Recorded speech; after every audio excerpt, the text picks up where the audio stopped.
Hello everyone, this video is all about reading rhythms. In an unusual departure from my usual videos, this isn't aimed just at guitarists, it's aimed at all musicians. However, guitarists can benefit from this especially because guitarists generally don't read music, and that's absolutely okay. If you can read music, forgive me, but if you can't, this will be a bonus to you because you can actually improve your technique and the tightness of your playing by knowing about reading rhythms.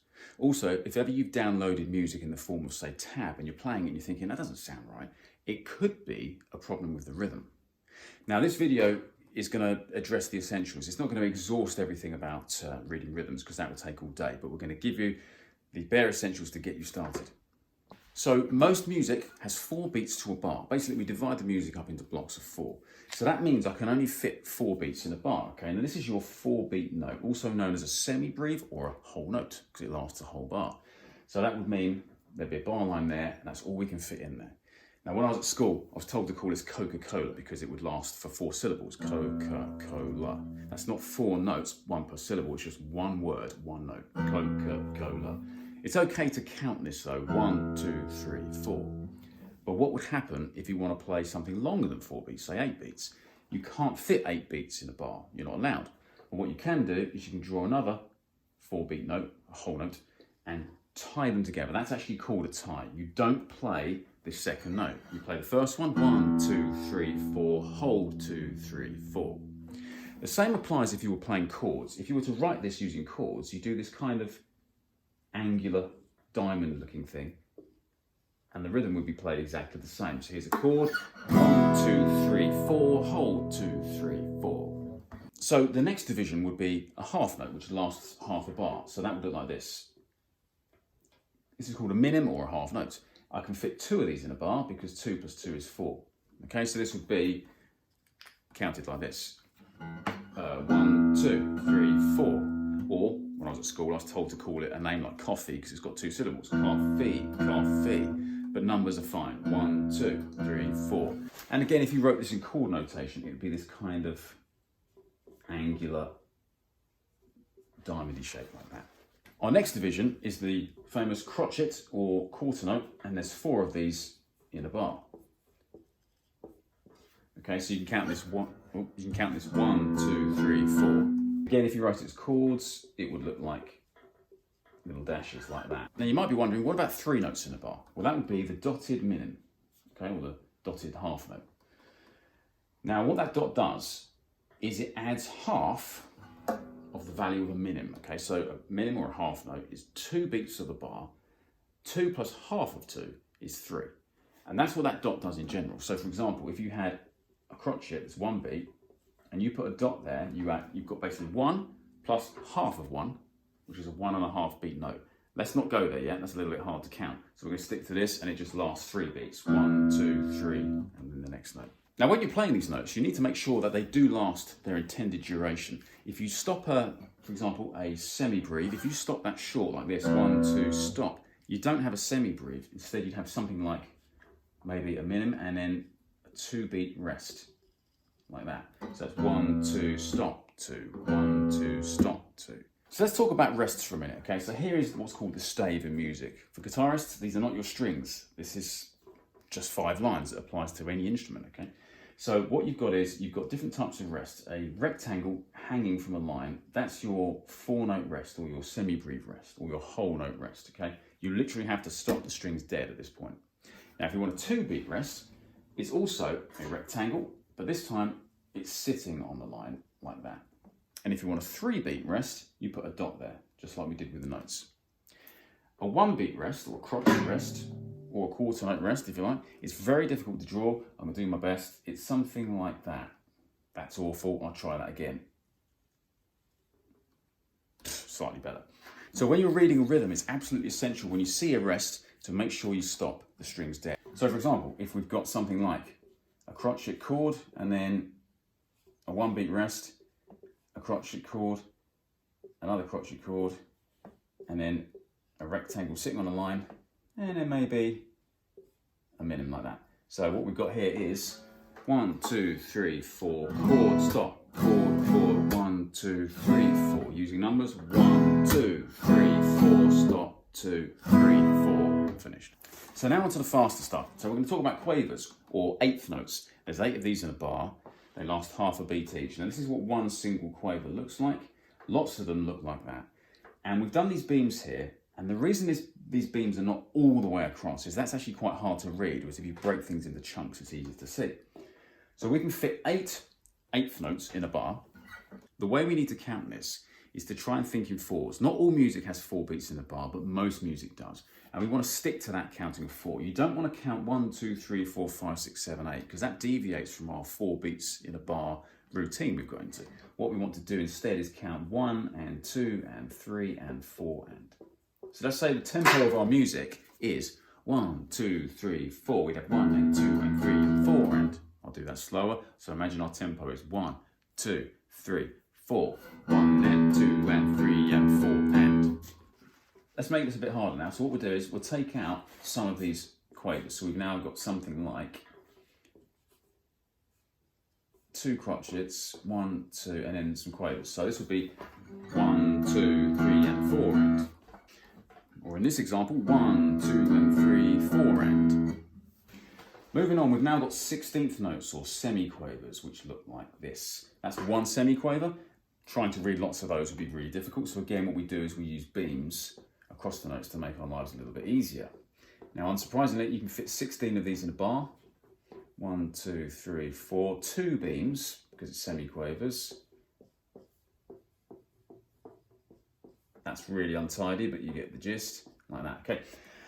As always, we try and think in fours. So this bar here, we don't want to count 1, 2, 3, 4, 5, 6, all the way up to 16.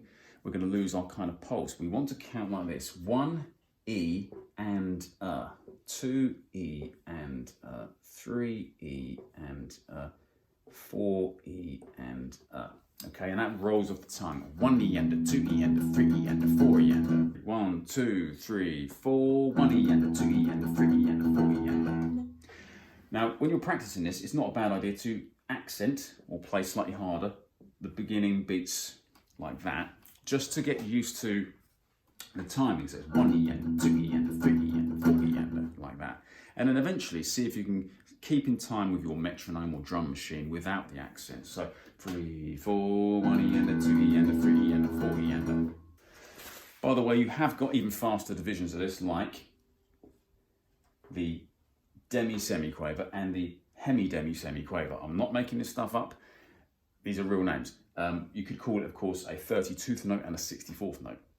But that's maybe a bit too fast for this video, so we'll keep it simple for now. Now, here's where this is really useful as a technique exercise. You need to be able to go from quavers to semiquavers without any interruption in the music. So, for example, let's say we've got a bar and it goes like this. Crotchet, crotchet, quavers, and then semiquavers. Or if you like, quarter note, eighth note, 16th note, okay? This would go 1, 2, 3, and 4 and 1, 2, 3, and 4 and. Okay, in fact, let's do that again. Let's put repeat marks there and repeat marks there. So this goes 1, 2, 3, and 4 and 1, 2, 3, and 4 and. So here's some good practice for you. Seeing if you can go from a bar of quavers to a bar of semiquavers, or a bar of 8th notes to 16th notes. So you've got this: 1 and 2 and 3 and 4 and 1 E and a 2 E and a 3 E and a 4 E and again and 2 and 3 and 4 and 1 E and a 2 E and a 3 E and a 4 E and a. Bit more difficult this time. 1 and 2 and 3 E and a 4 E and a 1 and 2 and 3 E and a 4 E and a. Moving on, we've got something really difficult called triplets. Now, a typical triplet would be something like this. These are called quaver triplets, or 8th note triplets.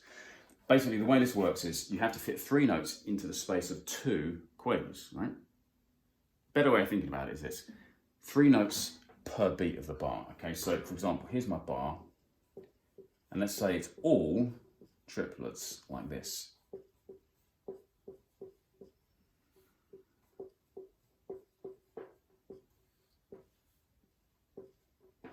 Okay, so the way this goes is 1, 2, 3, 4, 1 T, 2 T, 3 T, 4 T.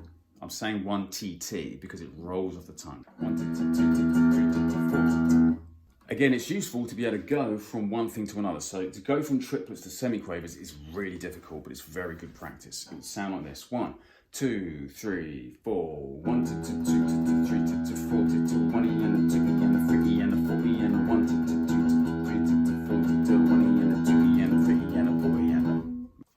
recommend you try this with a metronome or a drum machine. Now this is even harder. It's slower, but it's somehow more difficult. These are crotchet triplets. Okay, now you have to basically fit 3 notes in the space of 2 crotchets. Okay, with 2 quarter notes.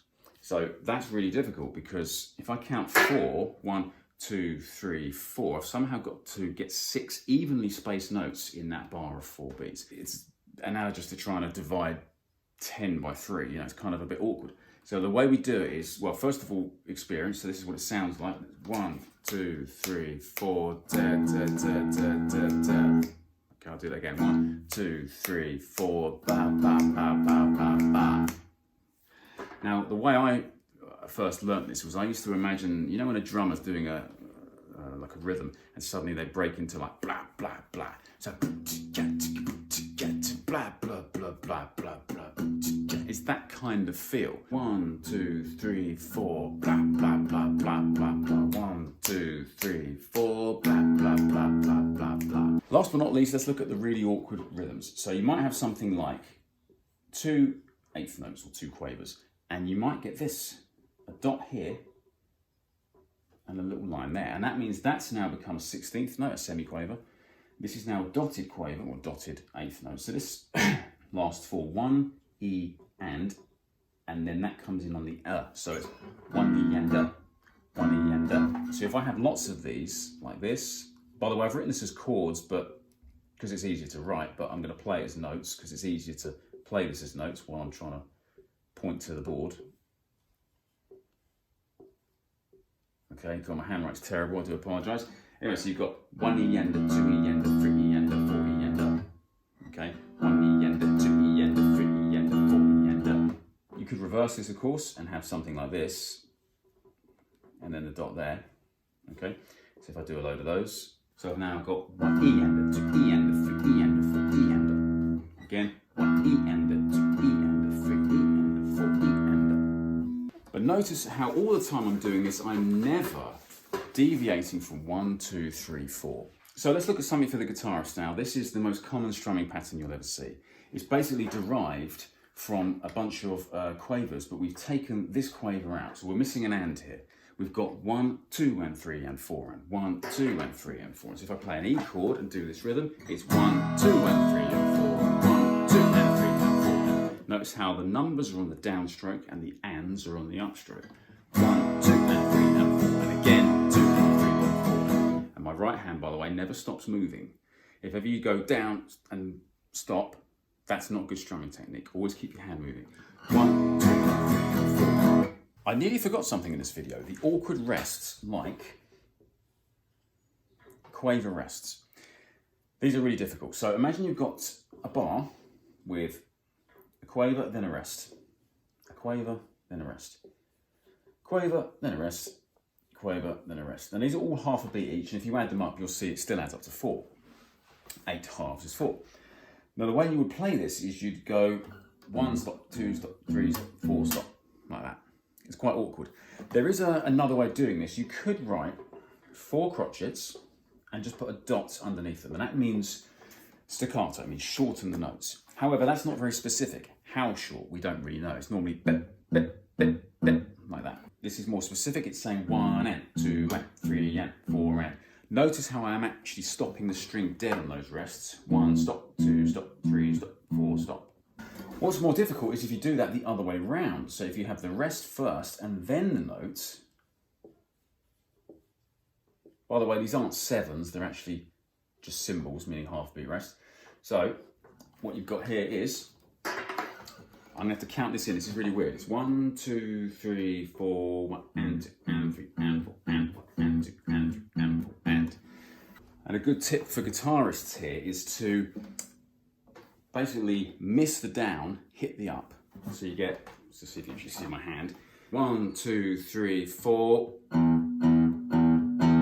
Semiquaver rests or 16th note rests are even more difficult. Let's say I've got a bar and I've got, well, what's the easiest way we could approach this? What we could do is we could take a bunch of semiquavers like this, and let's just remove this one. Now, this is a more modern way of writing this. You keep the beam there and just put the rest in because it's easier to read. So you would get Let's just put some crotchets to finish the bar out. So now you've got 1 E, you're missing the and. You know what, I'm gonna still count that in my head, but I'm not gonna play it. 1, 2, 3, 4, 2, 3, 4. 1 E, 3, 4. Let's move that over to here now. So we've still got 1 E and, but this time I'm missing the E. 1 and a 2 and a 3 and a 4 and. Now classical music would write something like that, more like this. Okay, but I find that a little bit harder to read. Imagine trying to strum something like this, a bunch of semiquavers. I'll just do chord symbols for speed.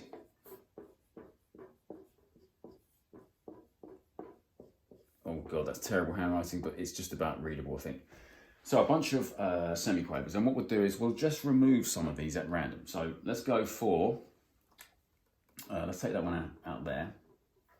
So we've got that, and that's the symbol for semiquaver rest. And let's do another one there. In fact, we've got a pattern going here, so let's carry on with it.